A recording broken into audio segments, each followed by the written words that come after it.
வணக்கம். கோவையின் இதயத்தில் இருக்கும் ஒரு ஆன்மீக கோயில். சங்க காலத்திலிருந்து சுழன்று வந்த சிவத்தின் ஸ்தலமாக இன்று வரை பக்தர்கள் நம்பிக்கையுடன் தரிசிக்கப் போகும் இடம். அதுவே பேரூர் பட்டீஸ்வரர் திருக்கோயில்.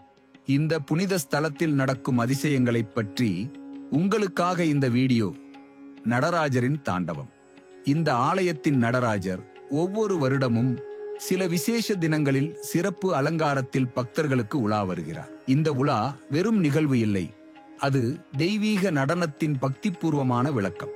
இங்கு நடக்கும் தாண்டவம் ஆன்மீக ஆழத்தையும் சிவனின் நடன வடிவத்தையும் நேரடியாக அனுபவிக்க ஒரு வாய்ப்பு. வாடாத முல்லை தாவரம். இந்த கோயிலில் உள்ள முல்லை தாவரம் சாதாரண புல்லல்ல, வாடாது, உதிராது, ஆண்டும் முழுவதும் பசுமையாயிருக்கிறது. இதை பார்த்த பக்தர்கள் இது இறைவன் அருளின் அடையாளம் என்பதாய் நம்புகிறார்கள். 3 முதல் 15 அடி உயர தேரோட்டம்.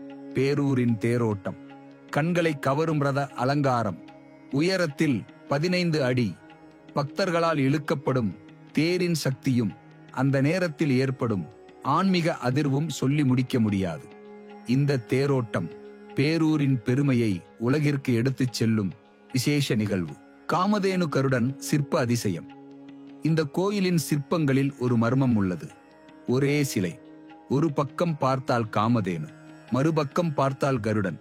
சிலையிலேயே இந்த மாதிரியான பார்வை மாறும் கலைநுட்பம் பழமையான சிற்பக் கலைஞர்களின் ஞானத்துக்கு எடுத்துக்காட்டு. ஆதிசங்கரர் தரிசித்த தலம். இந்த ஆலயத்தை ஆன்மீக ரீதியில் மேலும் உயர்த்தியது ஆதிசங்கரர் அவர்களின் தரிசனம்.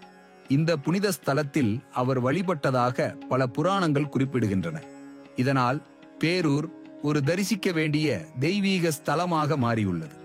இந்த 5 அதிசயங்களும் பேரூர் என்ற பக்தியின் நிலத்தை மேலும் மகிமைப்படுத்துகின்றன.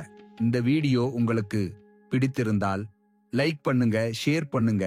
மேலும் இந்த மாதிரியான ஆன்மீக விஷயங்களை அறிய எங்களுடைய சேனலை சப்ஸ்கிரைப் செய்ய மறக்காதீங்க.